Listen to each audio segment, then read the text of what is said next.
Radio TV phono nut in my yard sale finds for today. The first one is this mid-60s Motorola 5-tube dual speaker set. It needs a bath in the worst kind of way, but at least it's not cracked or busted or anything like that. And the original power cord is gone, and someone kludged on a what looks like a boombox power cord. I guess you could say this was an indirect yard sale find. When my friend was on his way over to pick me up, he called and said he was at a yard sale and the guy had a Motorola tube radio that he wanted $5 for it. Do you want me to pick it up for you? And I said, yeah, pick it up. I'm thinking, even if it's a train wreck, it's got $5 worth of parts in it. And before now, I can't even remember the last time I saw a tube radio at a garage or yard sale. Really, the garage and yard sales over the past many years have been rather pathetic when it comes to vintage electronics and music. You go asking for CDs or records and they look at you like you're crazy. Oh, well, I hadn't had none of that in years. I stream all my music onto my phone. Why would anybody want all that old stuff? You know, I hear that a lot. And then as far as electronics, no, I don't have any old radios or record players. I ain't had nothing like that in years, and really don't know of anybody that has anything like that. But I do have this old computer printer that the reason I'm selling it is because I'm not going to pay $75 for an ink cartridge for it. So that's pretty much that pretty much sums up most of the yard sales. Occasionally I'll find something, but like I said, hadn't found a tube radio of any kind at a yard sale in probably 20 years, unless I'm forgetting something. So this shouldn't be too hard to bring back. The guy says it works, but you know how that goes. And then I went to another yard sale that was actually a neighborhood-wide yard sale where the neighbors all donated various items to raise money to try to fix their lake in the subdivision. I think what she was telling me, the dam broke several years ago, and you know, going through all the red tape trying to go through government channels to get funding to fix the dam, and something about they had to raise X amount of dollars. I don't know, but anyway, I found these three items at that yard sale. We had this little Epiphone solid state instrument amplifier. Looks like a little practice amp, a Studio 10S, made in China, of course, so it's not all that old. $5 for that, which is not bad. If nothing else, if it turns out being a total dud, at least I've got a speaker out of the deal, assuming it's good. So, and then we found this symphonic DVD VCR combination from 2003, made by Funai and sold under many different brand names. Now, these TV VCR DVD combinations are not known for their quality or longevity. In fact, it's rare that I find one that's actually functioning properly. Usually the DVD or the VCR don't work, or in some cases both sides are DOA. But it was $5, and this one's old enough to have RF output on 3 and 4, 3 or 4, so if it works, or if I can get it to work, I can connect this to older televisions with an RF only input and have the ability to watch DVDs and VHS without the need of an RF modulator. And then she said this was a clock radio, but it's not. It's just an alarm clock. You know, $2. If it's usable, I'll have me a clock to use around here. If it's not, I'll whack off the power cord and throw the rest of it in the trash. And then we were talking about televisions, and she said, well, I've got a couple of flat screens that we can't get to work. You're welcome to them if you want them. She said the big one they accidentally dropped it when they were trying to move it for the yard sale, and it busted the panel, which is a bit of a shame. I mean, I'm not really a huge flat screen TV fan, you know that, but this is a Sony Bravia, I guess that's how you pronounce it, from 2007, 46 inch, and this one actually appears to be a better made set than your garden variety Walmart special that you can buy today. And this one actually has some weight to it, unlike the ones you buy now that you can pick up with one hand and toss them. And like I said, it's a shame that the panel got busted in this one, so now all it's good for is parts.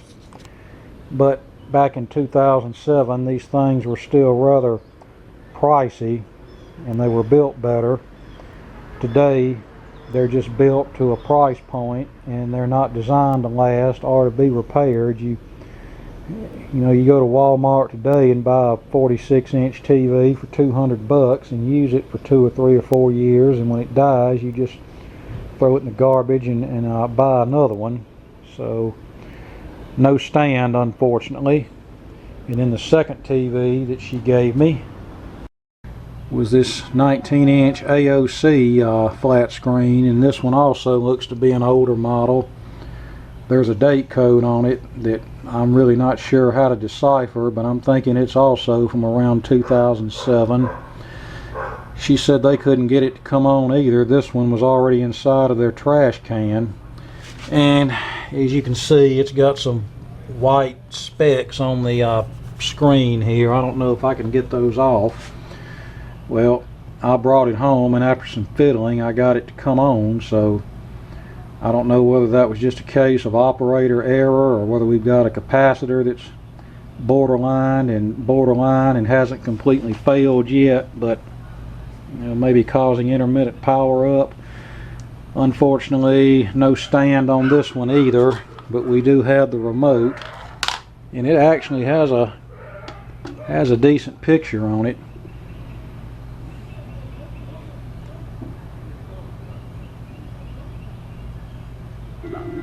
Call the number on your screen right now and order your pair of affordable, comfortable. Now, AOC, I don't know, you may or may not know this, but that stands for Admiral Overseas Corporation.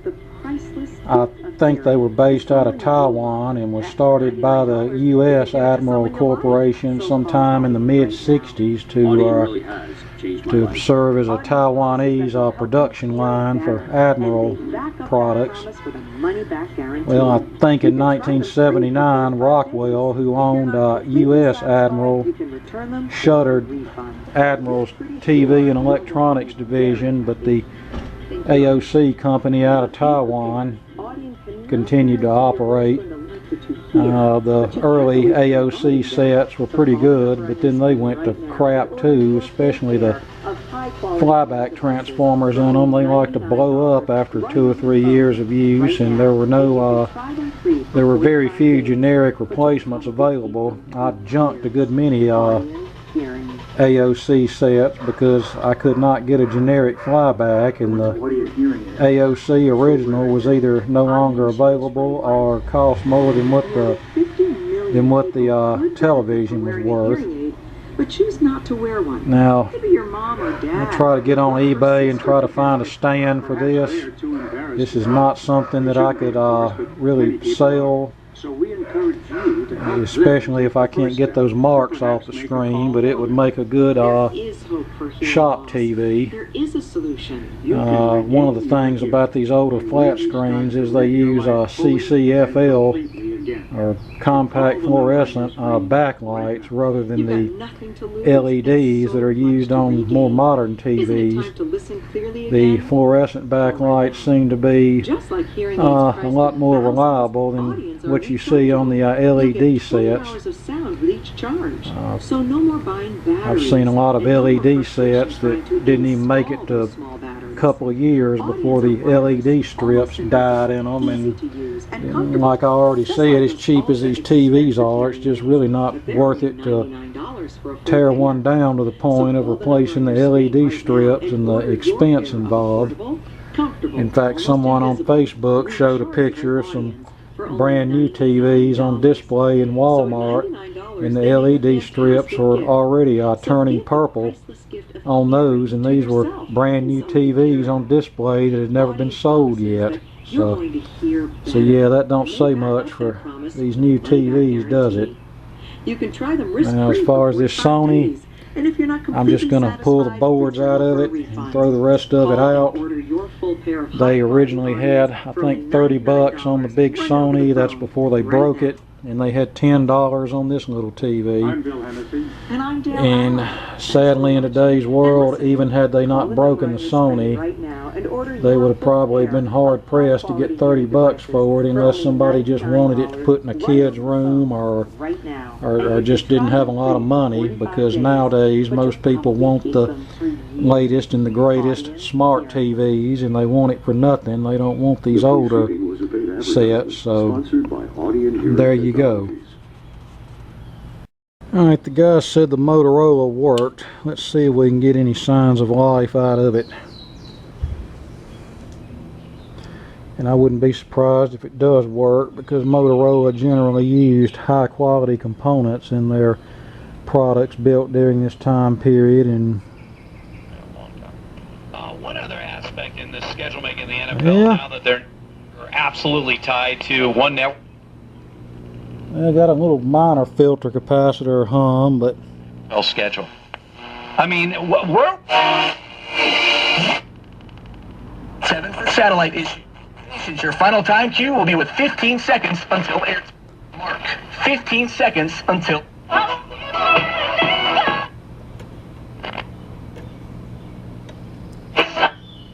But yeah, it works. I mean, it could stand a little tune up, spruce up, but yeah, it does receive a signal.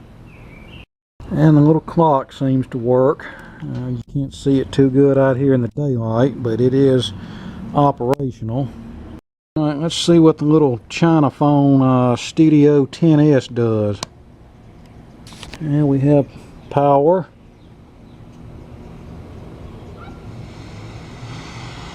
And we have action when I turn the gain control and the volume control. Treble control produces action.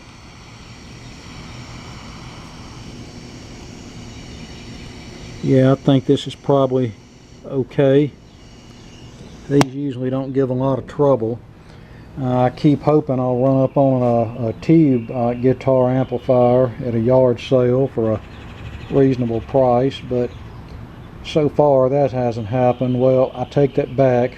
About 15 years ago, I forget the brand name of it, but I found a little mid to late 60s Japanese built hot chassis tube guitar amplifier at a yard sale for 5 or 10 bucks, and I bought it, and then I ended up passing it along to somebody else. I think it had 3 tubes in it, probably a 35W4, a 50C5, and then maybe a 12AX7 if I'm not mistaken. But that's the only guitar amp that I've found at a yard sale that had tubes in it. I recall years ago fixing an older tube guitar amp from probably the late 40s, early 50s. I don't even remember the brand, but it was brought to me by a friend of mine who was more or less a solid state guy. He didn't know about tube stuff, and the complaint was it kept blowing the 5Y3 rectifier tube, and he replaced the filter capacitors, and it was still blowing the rectifier tube. So at that point he was lost. Well, I checked with my own meter, and there was still a dead short from the B plus line to ground, and it turned out the problem was an audio output transformer with its primary winding shorted to the core of the transformer, and since the transformer is mounted to the chassis, which is B minus, then that was shorting our B plus to ground. So I dug around in my junk and found a suitable transformer for a single-ended 6V6 output tube, and the amplifier was once again very happy. I really don't, I don't play musical instruments, but it would be nice to, you know, have one of those little late 40s, early 50s little practice amps just to add to the vintage electronics collection. Alright, let's see what the VCR DVD player combination does. This little TV ain't nothing, just a little black plastic crap Sharp from the late 90s. It was at a yard sale, and the lady had a record player I wanted to buy, and I asked her how much with a record player, and she said $5 and take the TV with you. And I said, I really don't want the TV, and she said, well, I insist you take it with you. So I took it with me. Alright, let's try the DVD player. Hopefully we'll get this done before it rains.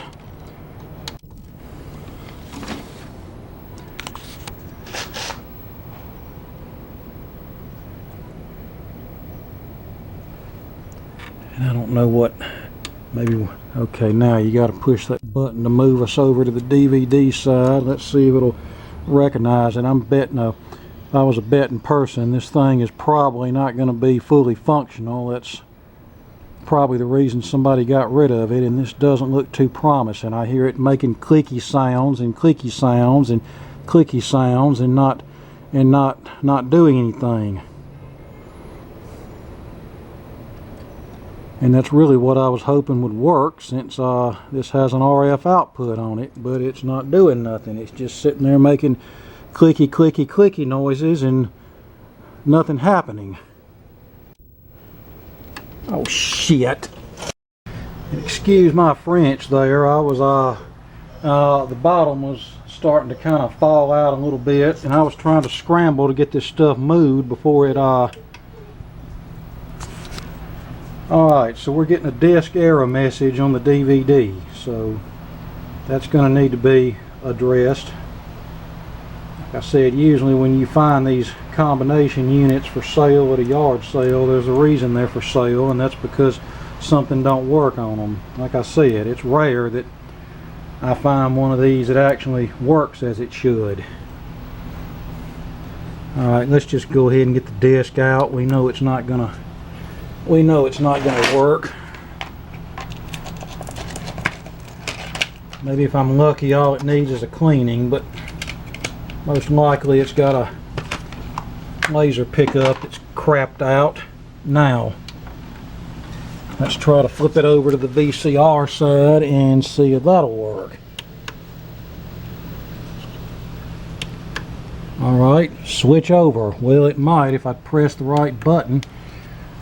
Alright, tape.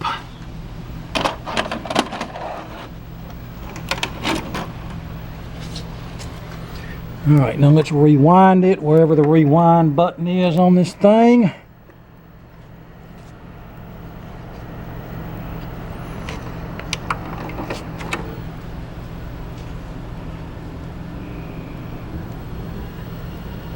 Well, it sounds like it's rewinding. While it's doing that, I'll tell you another little story.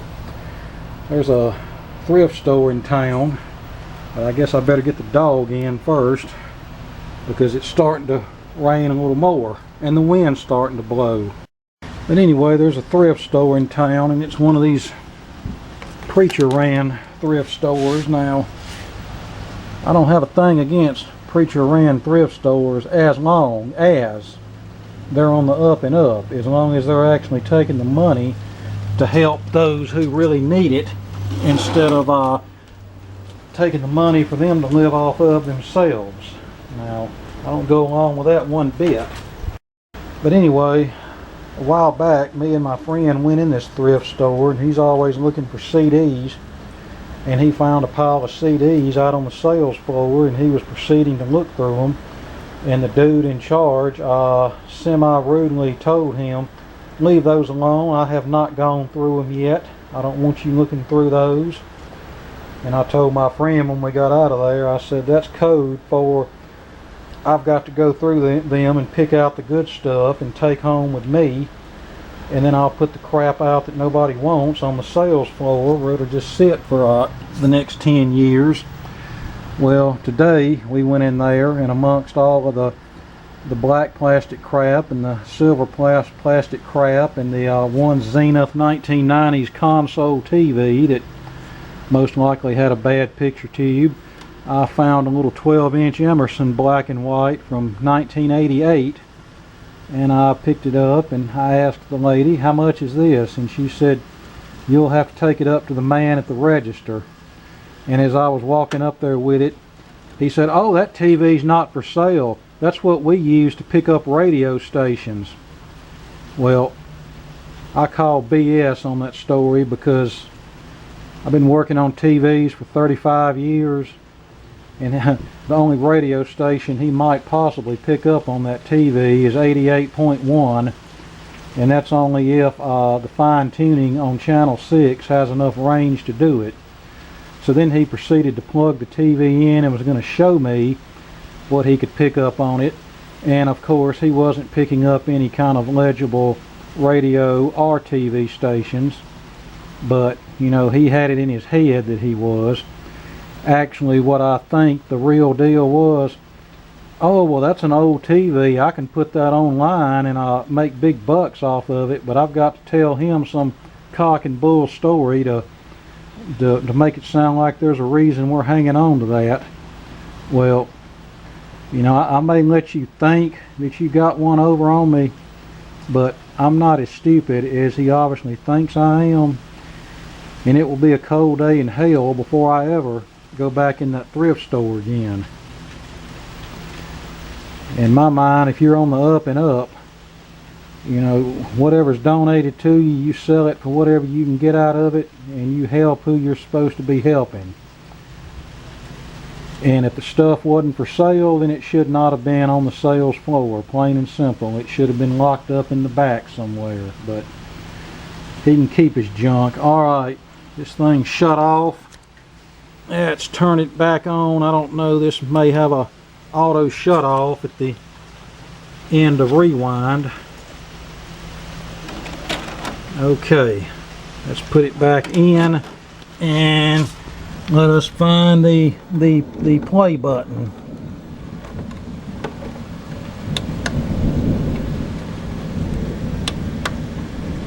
Well, where is the play button? Hang on. Oh, I can't see this thing. I guess I'm gonna have to start pushing buttons until something. Whoop, nope, I don't want record. No, I don't want that. Nope, I do not want record. Now, why did you turn off?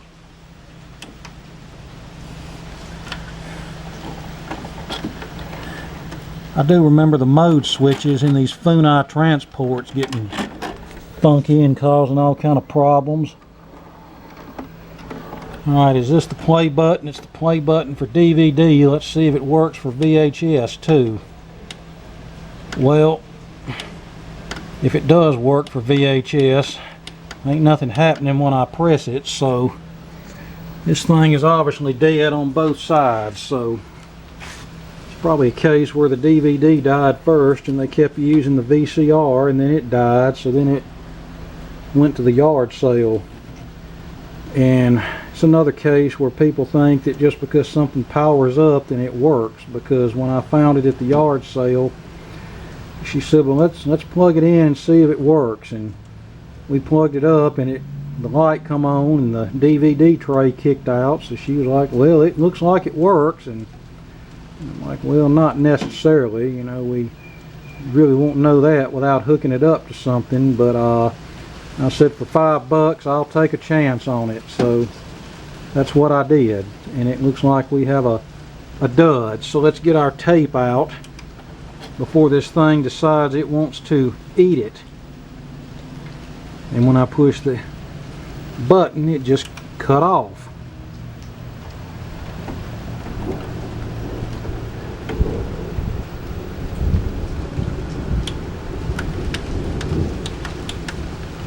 So, where is the eject button?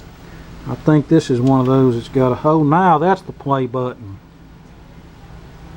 So play for the VCR is on this side, but it doesn't appear it's going to do anything. It just shut off. Yeah, typical Funai. Alright, let's get our tape out of here. before it eats it, if it hasn't already eaten it. That seemed to be another issue with these Funai transports. They like to eat tapes.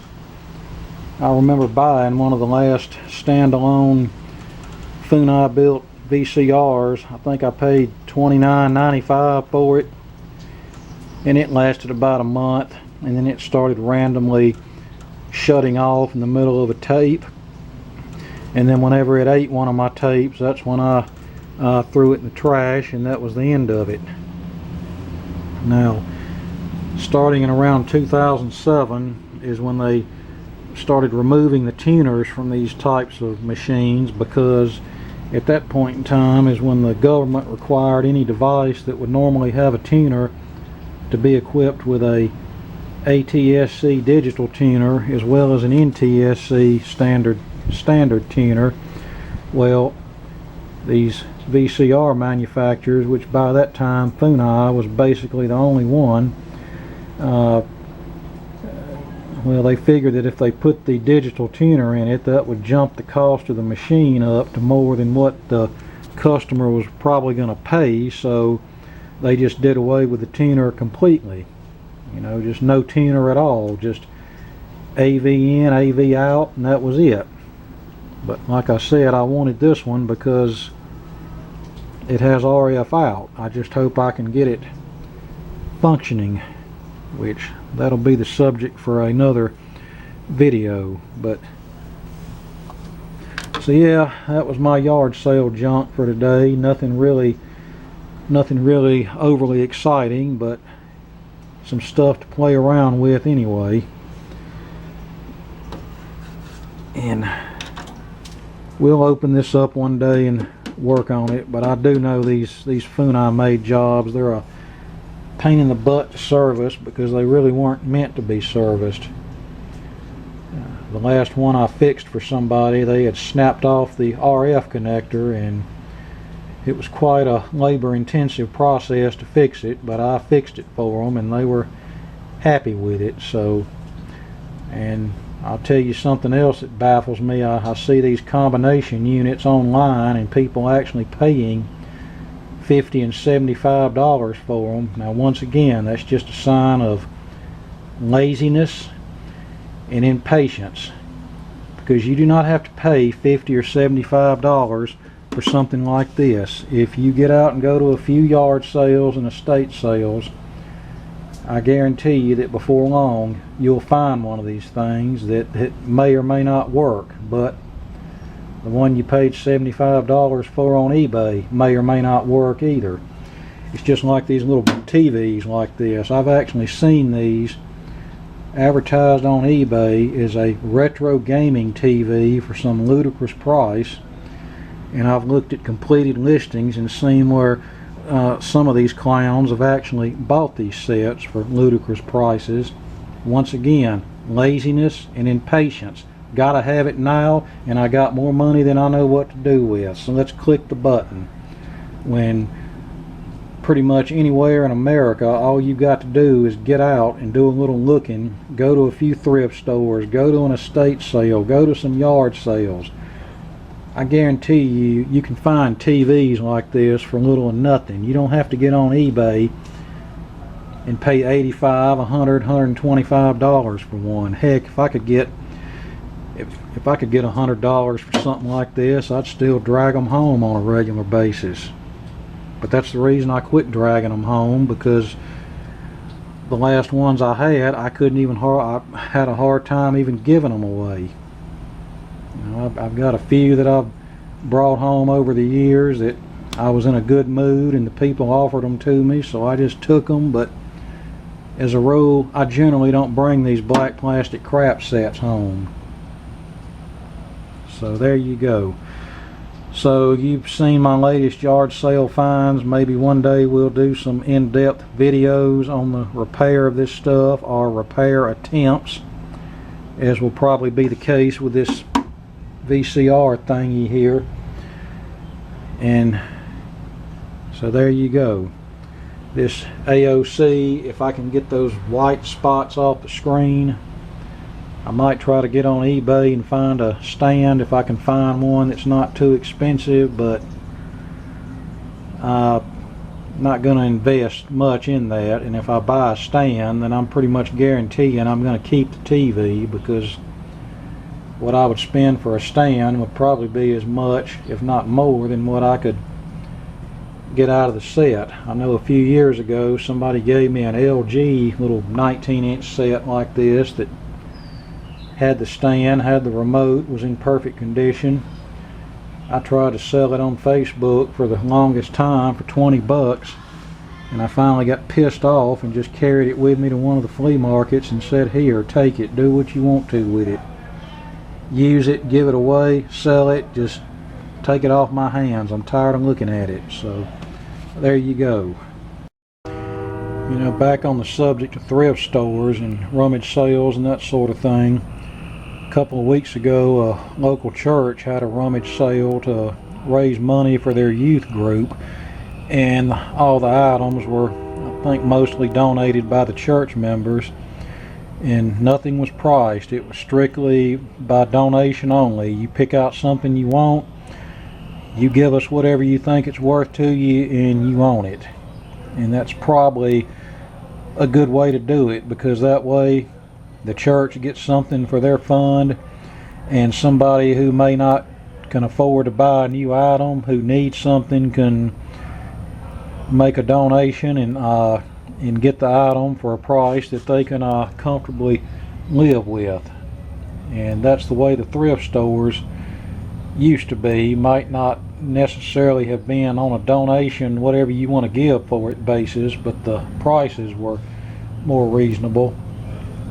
And I'll tell you one thing that messed things up as far as the thrift stores goes: all these clowns running around with their smartphone in hand, looking up each item that they pick out at the thrift store. Oh, how much can I get for this on eBay? How much can I get for that on eBay?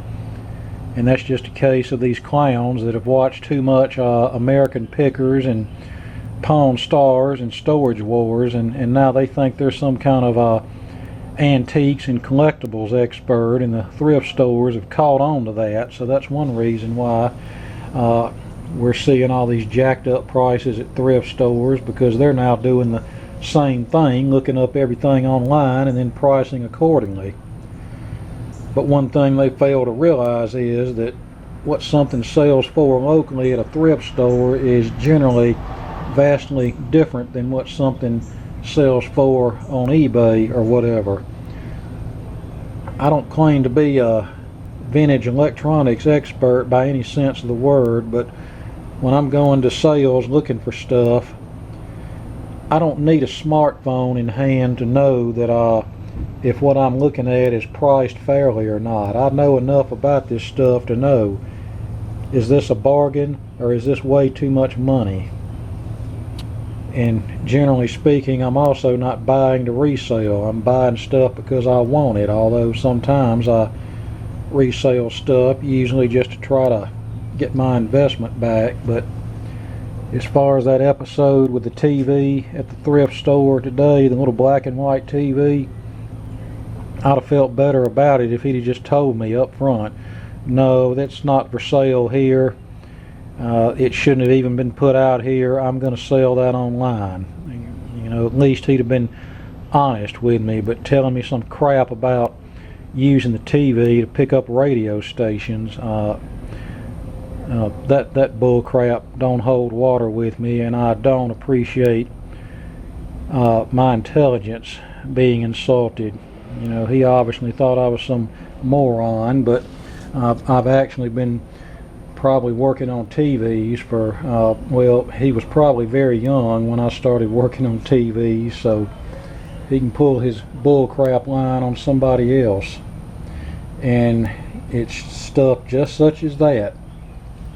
These preachers, you know, pulling their scams and raking in all the dough for themselves in the name of God and under the pretense of helping others with it, is the reason a lot of people don't have any use for preachers or church or anything like that. And my mother was one of those people. I know one time she went to a family member who worked at a church-run organization that was supposed to help people. This family member had a nice job. Her husband had a job, but yet she was bringing home a food box every week from this organization that she helped out.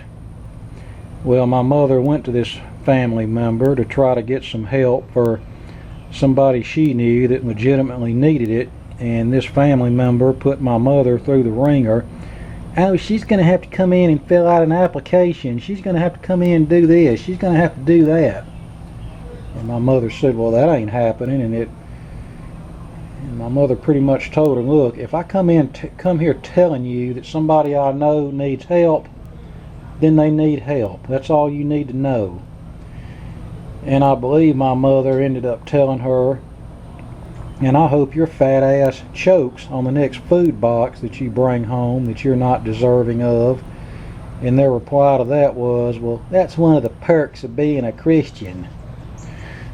And when my mother told me that story, I told her, I said, no, that is not one of the perks of being a Christian. When you're able to go to the grocery store, but you're taking free food home that was meant for those who are less fortunate than you are, then you are breaking one of the 10 commandments, namely the one that says thou shalt not steal, because you're taking food away from those who legitimately need it, and that is stealing any way you look at it. It's not a perk of being a Christian. You know, those that are legitimately doing good works in the name of God, you know, I have no issues with that whatsoever. But it's these people like what I just described, and these televangelists like Joel Osteen and Benny Hinn, who are just raking in the dough from gullible people and telling people what they want to hear, just to rake in the dough in the name of God. And I think those people are going to have something big time to answer for one day. Alright, enough of my rant. I'll try not to get going again. You've seen the things we brought home this weekend. Like I said earlier, we'll try to get some of it going one of these days. I would like to get this combination DVD VCR going just to have over here. I can connect it to RF only TVs, and I have a lot of VHS tapes, especially old family home movies from back in the 80s and 90s that I would like to see and possibly transfer to a more modern format. Alright, so enough on that, and more to come later, I hope. Alright, back to the TV. No ranting this time. I managed to get those white specks off of the screen. I don't know if that was paint or what, but I carefully removed them. However, we've still got a bad scratch right here, and then we've got some not so bad scratches over here. I don't think this will be that noticeable with it turned on, but for all intents and purposes, even though this set works, it's basically non-sellable. Especially, you know, I might get 10 bucks out of it if it had the stand, and I'm sure a stand will cost me more than 10 bucks. So if I order a stand, then this will just stay here, and I'll keep it as a backup for my computer monitor or whatever. I'm using a Hewlett-Packard flat panel monitor that's probably about the same age as this thing, and surprisingly it hasn't missed a lick, knock on wood. It'll probably die tonight though, but if it dies, then I think this has a VGA input on it, so I believe I can use this as a computer monitor if need be. So there we go. Yeah, there's the other little, well, the camera won't, there it is, there's the other little scratch, but this is the major boo-boo right here. And you know, I don't have to tell you how fragile these LCD panels are. I remember probably about 10 years ago when these kind of TVs were rather expensive, somebody went and bought a new, like a 46-inch Panasonic, and they didn't have it a week, and their kid took a plastic baseball bat and hit the screen with it and cracked the panel. And the guy called me and told me what happened and asked me how much it would cost to fix the television. And I said, to be honest with you, if I can even get the panel, my cost on the part would be more than what you paid for the television. So I said, as painful as it is, I know to have you just bought a new TV and your kid broke the screen, you would be better off to just buy a new television and give your child a stern lecture on respecting the property of others and that sort of thing.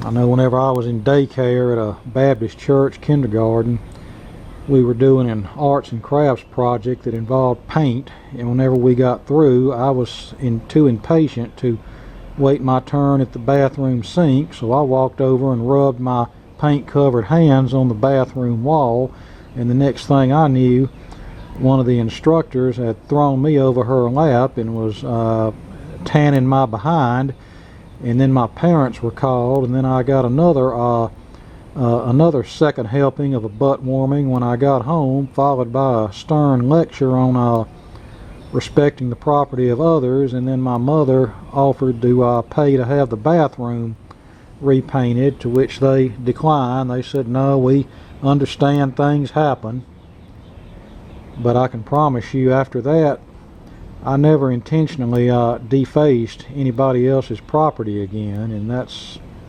okay. So I'm about to get in rant mode again. That's what's wrong with a lot of these kids today. They've never been shown that there are consequences for your actions. They were brought up in households where it's okay to do whatever you want to do. Just if you want to do it, just do it. There's no repercussions. You can't punish them at school anymore, because if you do, mommy might sue the school district. Or like one teacher told me that she witnessed these ghetto mamas coming up there threatening to kick the teachers ASS, and they're not going to talk to those effing teachers ain't going to talk to my kid that way. Well, if a teacher got on to me, pretty much the rule was at home, guilty until proven innocent.